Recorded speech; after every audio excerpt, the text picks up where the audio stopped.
आजको यस भिडियोमा हामी घुम्न गइरहेको छौं पूर्वको पशुपतिनाथ अर्जुनधारा जलेश्वर धाम।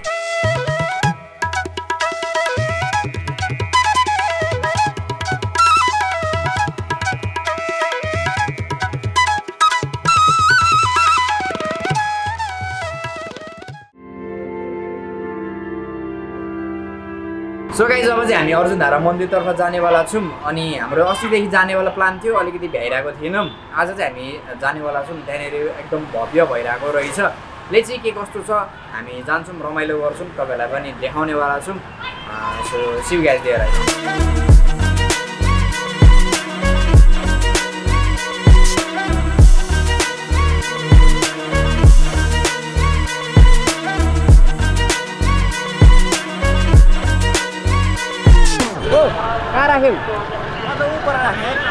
सो गाइज अहिले चाहिँ हामी ठ्याक्क शनिश्चरी चोकमा आइपुग्यौँ अनि यतापट्टि चाहिँ हामीसँग दीपक सिग्देल अनि यता हाम्रो प्यारो मुक्ति भाइ अनि हामी चाहिँ अब यहाँ आएर यसो चलपल हेर्दैछौँ। हामी भित्र चाहिँ छिरेको छैनौँ, बाहिर हेरिरहेको छौँ। भिड एकदमै धेरै भिड छ है त यहाँ।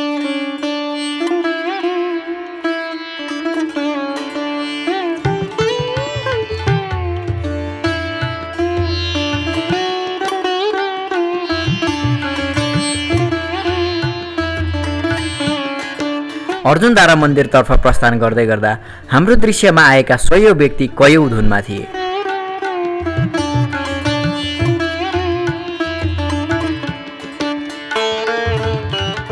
यस अर्जुनधारा मन्दिरको पवित्र भूमिमा लाखौं भक्तहरूको उपस्थितिमा आज श्री वायु पुराणको अन्तिम दिन रहेको थियो, जहाँ आस्थाले उठेको ऊर्जा मनले मात्र होइन आत्माले पनि महसुस भइरहेको थियो।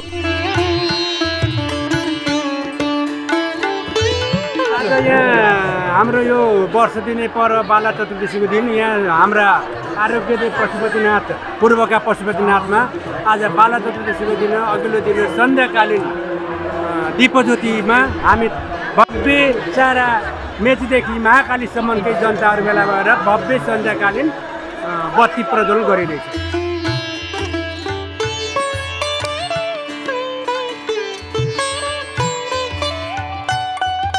आजको यो भिड केवल श्री वायु पुराणको अन्तिम दिन भएर मात्र थिएन, भोलि बिहान बाला चतुर्दशीको सद्भित छर्ने पवित्र अवसरका कारण पनि थियो। एउटै ठाउँमा भक्ति, आस्था, परम्परा र भक्तजनहरूको उत्साहले यस ठाउँको वातावरण सम्पूर्ण रूपमा आध्यात्मिक बनेको थियो। अहिले चाहिँ हामी यहाँ लाखपति बालेको ठाउँमा आयौँ अनि यो तिम्रो भाषामा के अरे करोडपति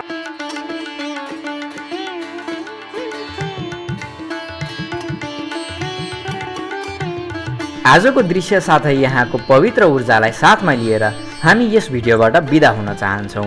धन्यवाद।